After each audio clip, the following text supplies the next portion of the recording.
وہ بدبخت، وہ خبیث جو ابھی پڑا ہوا کومے میں،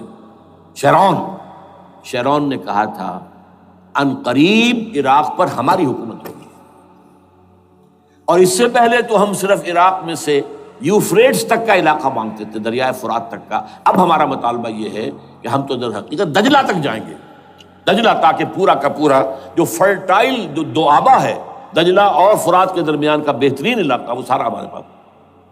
اس سے آپ اندازہ کر لیجئے کہ یہ دونوں چیزیں جو ہیں دونوں جگہ موجود ہیں۔ وہاں مذہبی زیادہ ہے افغانستان کا، لہذا یہاں بہت بڑی جو ہے کولیشن بن گئی۔ عراق میں تو وہ کولیشن نہیں بن سکی، یورپ بھی ساتھ نہیں آیا، America had to go it alone, اسے کرنا پڑا ہے۔ زیادہ سے زیادہ کوئی ٹوکن، آسٹریلیا کا کوئی ٹوکن معاملہ، جو ہے وہ برطانیہ کا کچھ شاید ٹوکن ٹائپ جو ہے، وہی یہ کامن ویلتھ پرانی جو ہے چلی آ رہی ہے، اس میں شاید کینیڈا کا، باقی تو کوئی نہیں۔ یہ جو آل ورلڈ کولیشن بنی تھی وہ افغانستان کے خلاف کیوں ہے؟ یہاں سے اسلام کی ریسرجنس کا اندیشہ ہے۔ یخرج من خراسان رایات سود لا یردها شیء حتی تنصب بایلیا۔ حضور کے زمانے میں ایلیا جو ہے وہ کن کے قبضے میں تھا؟ عیسائیوں کے۔ اس کے بعد ہمارے قبضے میں آیا، لیکن پھر کروسیڈرز نے ہم سے لے لیا تھا، اور 88 برس وہ عیسائیوں کے پاس رہا، 1099 عیسوی سے لے کر 1187 تک۔ اب پھر یہود کا قبضہ ہے، پہلے عیسائیوں کا تھا، اب یہود کا۔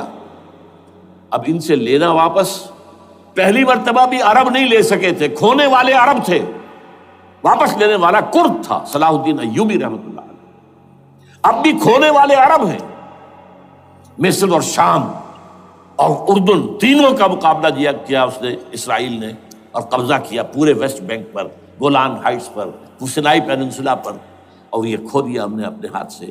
اور اب بھی عربوں میں تو کوئی دم نہیں ہے، کوئی جان نہیں ہے، ان کو عیاشیوں نے، دولت مندی نے بالکل تباہ و برباد اور کھوکھلا کر کے رکھ دیا۔ بہرحال یہ جو چیزیں میں نے آپ کو بتائی ہیں، یہ تو وہ پلانز ہیں جو سب شیاطین جن و انس کے پروگرام ہیں۔ وہ جیسے کہ کبھی کہا تھا خمینی صاحب نے، شیطان بزرگ، دی گریٹسٹ شیطن، امریکہ، اصل میں امریکہ، اور اس کے پیچھے حقیقت میں یہود، سامنے امریکہ، پیچھے یہود۔ بالفعل کیا ہوگا یہ تو پھر اللہ ہی جانتا ہے کیا ہوگا۔ وَمَكَرُوا وَمَكَرَ اللَّهُ، کافر اپنی چالیں چلتے ہیں، اللہ اپنی چال چلتا ہے۔ اور سَنَسْتَدْرِجُهُم مِّنْ حَيْثُ لَا يَعْلَمُونَ وَأُمْلِي لَهُمْ إِنَّ كَيْدِي مَتِينٌ۔ اے نبی آپ گھبرائیں نہیں، ہم ان کافروں کو رفتہ رفتہ وہاں سے لے آئیں گے جہاں سے آپ کو بھی انہیں احساس تک نہیں ہوگا کہ یہ تو گرفت میں آ رہے ہیں، ٹریپ ہو رہے ہیں، اور ابھی ذرا میں انہیں ڈھیل دے رہا ہوں۔ میں املی لہم ان قیدی متین، میری چال بہت مضبوط ہے۔ وہ اللہ کیا کرے گا وہ میں نے آپ کو بتایا، جھلک دکھا دی ہے۔ انشاءاللہ اسی علاقے میں پاکستان اور افغانستان، اور اس کا ہارٹ ہوگا یہ پشتونستان، سرحد اور مشرقی افغانستان مل کر پشتونستان، پشتون اسی مشرقی اس میں ہے، پاکستان کا مغربی صوبہ ہے، شمال مغربی سرحدی صوبہ، یہ ہارٹ، اور پھر پاکستان اور افغانستان، انشاءاللہ یہی ہوگا۔ اور پھر یہ کہ یہاں سے فوجیں جائیں گی جو حضرت مہدی کی حکومت جمائیں گی عرب کے اندر۔ عربوں میں جان نہیں ہے کہ وہ مہدی کی حکومت کو جما سکے۔ یخرج ناس من المشرق یؤتون للمہدی یعنی سلطانہ، مشرق کی طرف کے کسی ملک سے فوجیں آئیں گی جو مہدی کی حکومت قائم کریں۔ عربوں میں دم نہیں۔ بہرحال ہوگا کیا، وہ میں نے کہا کہ یہ تو اللہ کے ہاتھ میں ہے۔ اب یہ کہ کرنا کیا چاہیے، یہ ہے میری تقریر کا آخری حصہ۔ دیکھیے ذوالفقار مرزا نے جو کچھ کہا اور سید قائم علی شاہ نے، میں خوشائند سمجھتا ہوں کہ طالبانائزیشن اور ہے، اسلامائزیشن اور ہے، ٹھیک ہے، چلیے آواز مکے اور مدینے۔ طالبانائزیشن کے اندر کچھ بغیر تعلیم یافتہ، کچھ جذباتی، اس طرح کے لوگ بھی ہیں جن میں انتہا پسندی بھی ہے، جیسے کہ میں پہلے بیان کر چکا ہوں، افغانستان میں ہوا ہے، افغانستان کے اندر بھی رفتہ رفتہ وہ اپنی چیزوں سے نکل رہے تھے، نکل جاتے ہیں، لیکن موقع نہیں دیا گیا، نب دی ایول ان دی بڈ، ختم کر دیا گیا۔ اسی طرح ہمارے سرحدی صوبے میں جیسا کہ میں بتایا 3 قوتیں برسرکار ہیں، who knows it، کون کیا کہے۔ لیکن بہرحال یہ کہ پہلی بات یہ، اسلام اور پاکستان لازم و ملزوم ہیں۔ یہاں اسلام آئے گا تو یہ ملک رہے گا، نہیں آئے گا تو ختم ہو جائے گا، اس میں کوئی شک نہیں۔ میری 2 کتابیں پڑھ لیجیے اگر اللہ توفیق دے، ہمت دے، اسلام اور پاکستان، یہ سن 67-68 کی تحریریں میری ہیں۔ جینیسس آف پاکستان کیا تھا، how Pakistan came into existence. پھر یہ کہ میں نے استحکام پاکستان کے نام سے سن 85 کے اندر کتاب لکھی ہے، یہ دونوں کتابیں پڑھی ہیں۔ پاکستان کا کوئی جواز نہیں اگر یہاں اسلام نہ آئے، اور واقعتاً ہم جواز کھو چکے ہیں، یہ تو اللہ تعالیٰ ہمیں مہلت دے رہا ہے۔ لیکن اب یہ سمجھ لیجئے، یہ اللہ تعالیٰ کی طرف سے ایک خاص مہلت ہے، اور شاید آخری مہلت ہے جو ہمیں مل رہی ہے۔ یہاں اسلامائزیشن نہ ہوا تو یہ ملک نہیں رہے گا۔ میں یہاں آپ کو ایک شعر سنا دوں، ہے تو ایک ایسی شخصیت کا جو کچھ کنٹروورشل بھی ہو گئی، بعد میں بدنام بھی ہو گئی۔ ایک زمانے میں جماعت اسلامی کے بڑے مخلص کارکن تھے وہ، مولانا کوثر نیازی۔ انہوں نے ایک بڑا تلخ شعر کہا تھا، اسلام کو اگر تیری فضا راس نہ آئے، اے میرے وطن تجھ کو کوئی آگ لگائے۔ ہمیں اسلام چاہیے، اور اسلام نہیں آئے گا تو یہ ملک نہیں رہے گا۔ کوئی زرداری، کوئی نواز شریف اس ملک کی بقا کی ضمانت نہیں دے سکتا۔ اس کی بقا ہے اگر تو اسلامائزیشن نہیں ہے۔ 61 سال کی ہماری بے وفائی اللہ کے ساتھ کیے ہوئے وعدے کی، اس کا ایک عذاب ادنا ہم جھیل چکے ہیں۔ 71 یاد کی، سن 71 پاکستان 2 لخت، 93,000 مسلمان پاکستانی بھارت کی قید میں بھیڑوں بکریوں کی طرح ہانک کر لے جائے گئے، ٹرکوں میں بھر بھر کر، جیسے کہ ڈیرہ غازی خان سے بھیڑیں بکریاں آتی ہیں لاہور میں ذبح ہونے کے لیے، کنسنٹریشن کیمپس میں۔ ہمارے ٹائیگر نامی جرنیل نے پیش کیا اپنا ریوالور، کتنے لوگ مارے گئے، کتنا فساد ہوا، مسلمان کے ہاتھوں مسلمانوں کا خون کتنا ہوا۔ یہ اللہ کا ایک خاص عذاب ہوتا ہے۔ میں نے وہ آیت آپ کو سنائی تھی، قل هو القادر على ان يبعث عليكم عذابا من فوقكم او من تحت ارجلكم۔ اے نبی ان سے کہہ دیجیے اللہ اس پر قدرت رکھتا ہے، جب چاہے تم پر کوئی عذاب اوپر سے بھیج دے، تمہاری زمین کے نیچے سے نکال دے۔ زلزلہ آیا تھا کہ نہیں؟ او یلبسکم شیعا، ایک تیسری شکل بھی ہے، نہ اللہ آسمان کو کوئی تکلیف دے نہ زمین کو، زمین پھٹے گی تو آدمی جائے گا نا اندر، بلکہ تمہیں گروہوں میں تقسیم کر کے، او یلبسکم شیعا فیذیق بعضکم بعض بعض، تو ایک دوسرے کی قوت کا ایک دوسرے کو مزہ چکھائے، تم خود ایک دوسرے کے گلے کاٹو۔ ہمیں کسی اور قوم کو تکلیف دینے کی ضرورت نہیں ہوگی، یہ کام ہمارے ساتھ ہو چکا ہے 1971 میں۔ بہرحال اب اس کے بعد بھی تاخیر تو ہماری جو کی تو ہے، اب ہم اس جگہ پر پہنچ گئے کہ شاید اب عذاب الاکبر آنے والا ہے۔ وہ آیت بھی میں نے شروع میں پڑھی تھی، وَلَنُذِيقَنَّهُم مِّنَ الْعَذَابِ الْأَدْنَىٰ دُونَ الْعَذَابِ الْأَكْبَرِ لَعَلَّهُمْ يَرْجِعُونَ۔ چھوٹا عذاب آیا سن 71 میں پاکستان، بہرحال مغربی پاکستان تو برقرار رہا، اس کا نام بھی پاکستان رہا۔ اب شاید بڑا عذاب آ رہا ہو، بلکنائزیشن جس کے نقشے جو ہیں دنیا میں شائع کیے جا چکے ہیں۔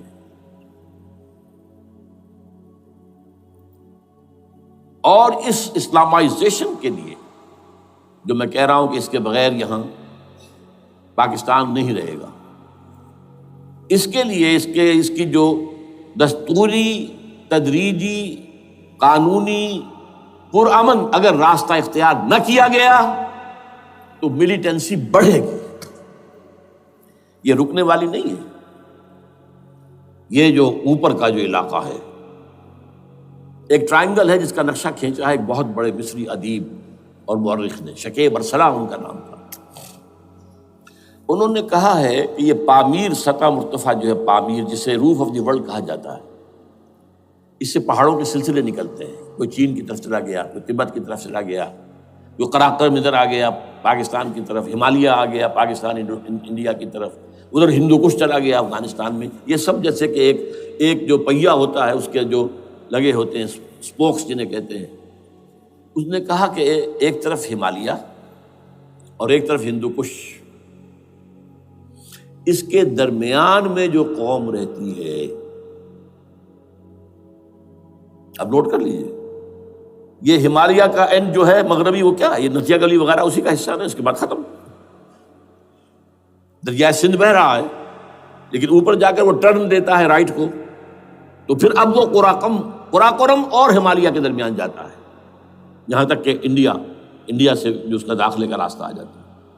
لیکن یہ جو ہے یہ درمیانی راستہ، یہ اصل میں ہندو کش ادھر اور ہمالیہ ادھر، اس کے درمیان جو قوم آباد ہے.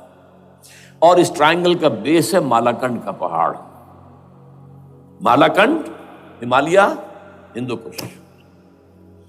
اس ٹرائنگل میں جو قوم آباد ہے، شکیب ارسلان کہتا ہے اگر پوری دنیا میں اسلام کی نبضیں ڈوب جائیں تب بھی یہاں کے لوگوں میں اسلام کی نبض چلتی رہے گی.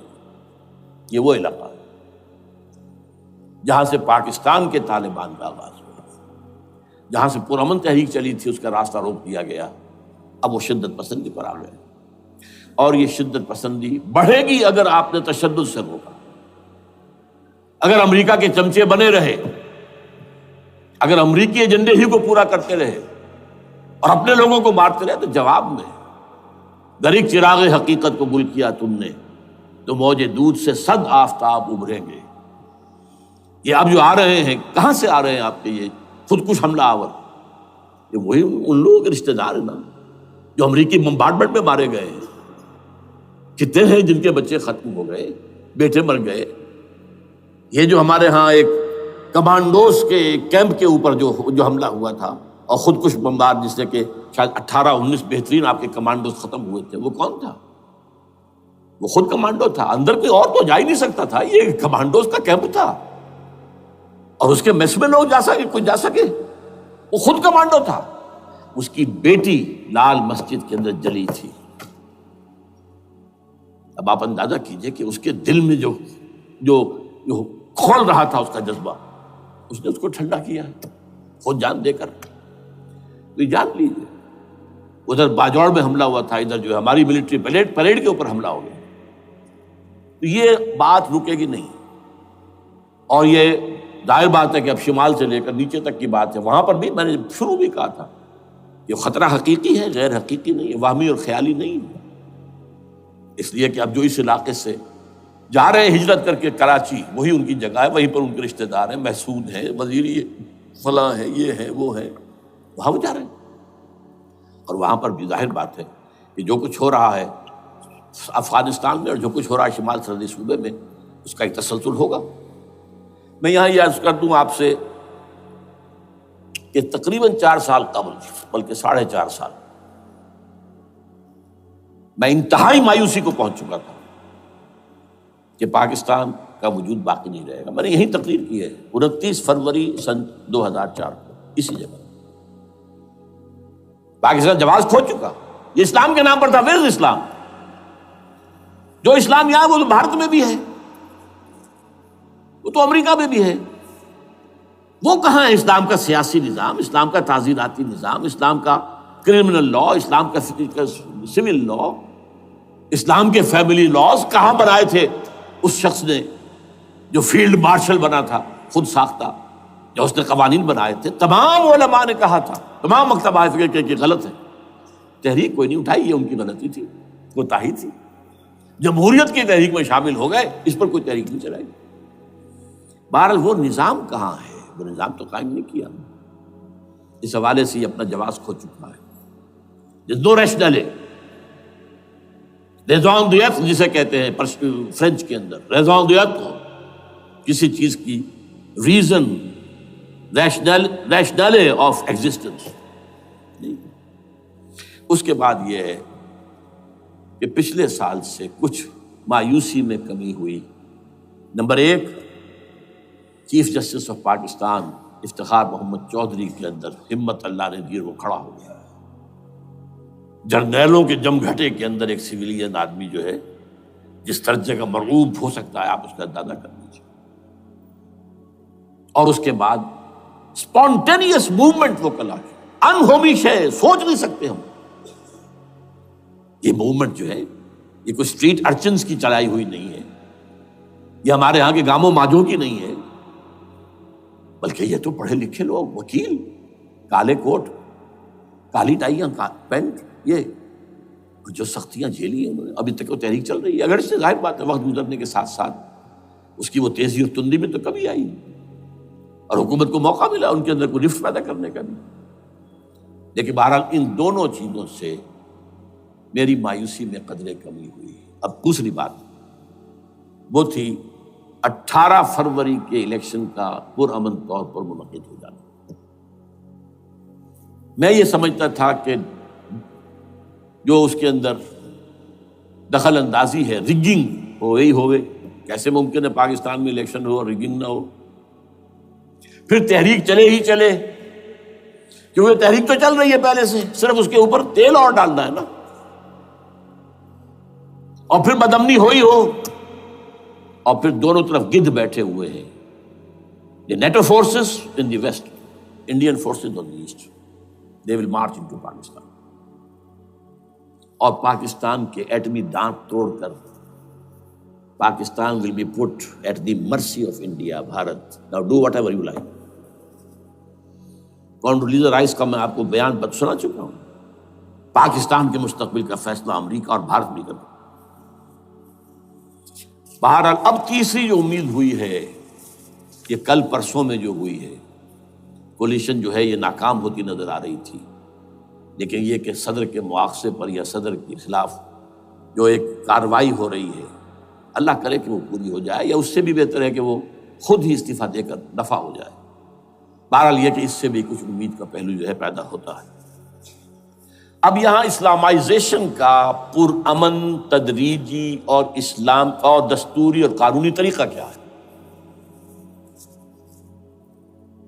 وہ طریقہ کیا ہے؟ 1949 اور 50 میں جو عمل شروع ہوا تھا، جو اس کے بعد سے آج تک جو ہے ختم ہو گیا، اس کو اثر دور شروع کیا جائے، دوڑ پیچھے کی طرف اے گردش ایام کی۔ 49 میں کیا ہوا تھا؟ قرارداد مقاصد، وہ گویا کہ پاکستان میں نظام خلافت کی جڑ تھی جو رکھ دی گئی تھی کہ sovereignty belongs to Allah and whatever authority we have, it's a sacred امانت۔ یہ تو اصل میں استعمال کی جائے گی یہ قوت کتاب و سنت کے دائرے کے اندر this is خلافہ، in essence it is خلافہ، خلافت کی بنیاد رکھ دی گئی۔ اس سے پہلے 48 میں سن 47 کی ایک تقریر کی وجہ سے جو غلط فہمی پیدا ہوئی تھی قائد اعظم کی 11 اگست کی، اس کا انہوں نے کراچی کی ہائی کورٹ بار ایسوسیشن میں جا کے کہہ دیا تھا، کچھ لوگ شرارت کے ساتھ یہ پروپیگنڈا کر رہے ہیں کہ پاکستان میں دستور شریعت پر مبنی نہیں ہوگا، یہ فتنہ ہے، غلط کہہ رہے ہیں، نفی کر دی تھی۔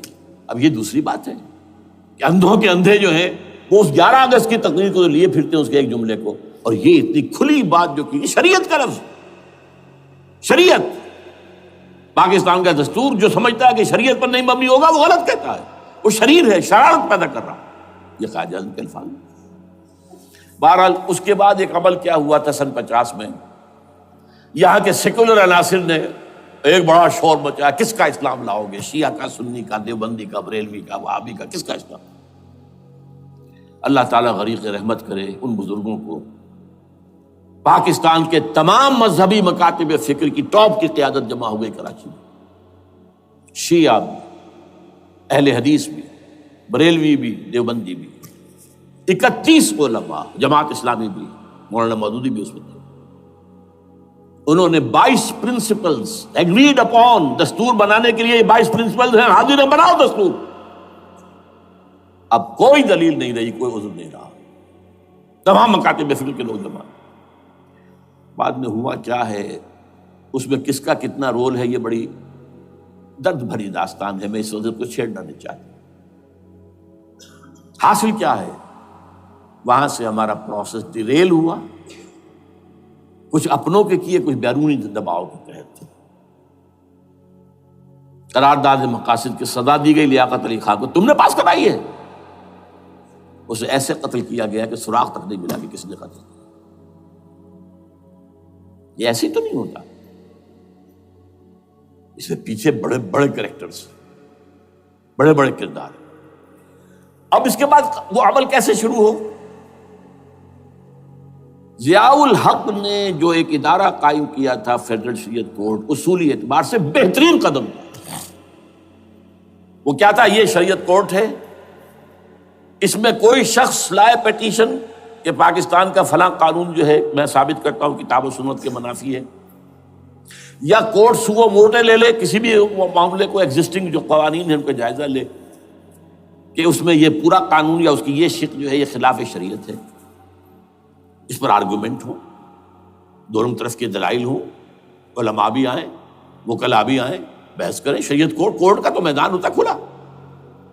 بالآخر اگر کورٹ فیصلہ دے دے کہ ہاں یہ ایگزسٹنگ قانون یا جو قانون قابل زیر غور ہے بننے جا رہا ہے یہ خلاف شریعت ہے یا جزوً شریعت کے خلاف ہے، تو وہ اسے کینسل کر دے گا اور کہہ دے گی کورٹ کہ اگر یہ مرکزی معاملہ ہے تو مرکزی حکومت، صوبائی معاملہ تو صوبائی حکومت، اتنی مدت میں 3 4 6 مہینے کے اندر اندر اس کی آلٹرنیٹ لیجسلیشن کر لے، جیسے ہی مہلت ختم ہوگی یہ قانون ڈیفنکٹ ہو جائے گا۔ اصولی اعتبار سے اس سے زیادہ صحیح اسکیم کوئی نہیں سوچ سکتا، آج بھی میں قائل ہوں۔ لیکن یہ بدبختی تھی اس شخص کی، ضیاء الحق کی، اس کو بالکل غیر مؤثر کر دیا۔ 2 ہتھکڑیاں پہنا دی، 2 بیڑیاں پہنا دی۔ کانسٹیٹیوشن آف پاکستان آپ کے دائرے کار سے خارج ہے، یہ سیکریٹ کاؤ ہے، ہاتھ نہ لگانا۔ جو جوڈیشل پروسیجرل لاز ہیں، ضابطہ دیوانی، ضابطہ فوجداری، یہ بھی تمہارے دائرے سے خارج ہے۔ مالی معاملات 10 سال تک خارج، اور فیملی لاز مستقل خارج۔ انا للہ و انا الیہ راجعون۔ اب کرنے کا کام کیا ہے؟ نمبر 1، فیڈرل شریعت کورٹ کے دائرے پر جو تحدیدات ہیں، لیمیٹیشن ختم کی جائیں یکسر۔ نمبر 2، اس کا سٹیٹس کم سے کم ہائی کورٹ کے درجے کا ہونا چاہیے۔ نمبر 3، اس میں جید علماء کو لا کر بٹھایا جائے، ان کی میجورٹی ہونی چاہیے، وکلاء بھی ہوں، جدید تعلیم کے، جدید قانون کے جاننے والے، لیکن علماء بھی ہوں۔ اگر آپ جید علماء کو لے آئیں گے تو پھر وہ جو عام مولوی ہے بیچارہ، وہ جو پوری طرح نیم خواندہ ہے یا نیم تعلیم یافتہ ہے، یا ہمارا عام آدمی ہے جو طالبان کے انداز کے اندر وہ شدت پسندی پر آ گیا ہے، اسے یہ اندازہ نہیں ہے کہ دین میں اہمیت کس شے کی اول ہے، پھر دوسری کون سی، سالوی شے کون سی ہے۔ اب اس کے بجائے علماء، جدید علماء، تمام جو ہے مسالک کے علماء اس میں شامل کیے جائیں۔ اس کے فیصلوں پر نظر ثانی کا کھلا موقع ہونا چاہیے، ایک دفعہ عدالت فیصلہ کر دے، نظر ثانی کا موقع ہونا چاہیے۔ اور کسی شہری کی طرف سے پیٹیشن آئے یا سو موٹو، وہ جائزہ لے اور ایک ایک کر کے قوانین جو ہے غلط ختم، ان کی جگہ پر لیجسلیشن پارلیمنٹ ہی کرے گی یا صوبائی اسمبلی کرے گی۔ کورٹ کا کام لیجسلیشن نہیں ہے۔ وہ یہ کہہ سکتا ہے کہ یہ بھائی یہ معاملہ جو ہے شریعت سے تجاوز کر گیا ہے، یا فلاں جو قانون تم بنانے چلے اس کی یہ شق جو ہے شریعت کے خلاف ہے، بس فیصلہ یہ دے گی۔ ظاہر بات ہے لیجسلیشن اس کا کام نہیں، لیجسلیشن جو کرے گی آپ کی نیشنل اسمبلی کرے گی، آپ کی صوبائی اسمبلی کرے گی، لیکن وہ اس کا متبادل قانون لے آئیں اور پہلا قانون ختم ہو جائے گا۔ اچھا، اس عرصے کے دوران جو کونسل آف اسلامک آئیڈیالوجی پر ارب روپیہ خرچ ہوا ہے، اس کی رپورٹوں کے انبار لگ گئے ہیں، کسی ایک سفارش کو بھی آج تک پارلیمنٹ میں پیش نہیں کیا گیا، اور اس میں جید علماء رہے ہیں اور تمام مکاتب فکر کے علماء رہے ہیں۔ ان کی رپورٹوں کو رفتہ رفتہ پارلیمنٹ کے سامنے لایا جائے اور ان کے ذریعے سے نئی قانون سازی کی جائے۔ اگر آپ یہ قانونی دستوری راستہ کھول دیں گے اور تجدیداً اس طریقے سے Islamization of laws of Pakistan ہو جائے تو ظاہر بات ہے کہ پھر جو دہشت گرد ہیں، دہشت پسند ہیں، جن کو آپ خطرہ کہہ رہے ہیں، خطرہ، طالبان آنند، طالبان آ گئے، طالبان آ رہے ہیں، اب ڈرو اور بچو اور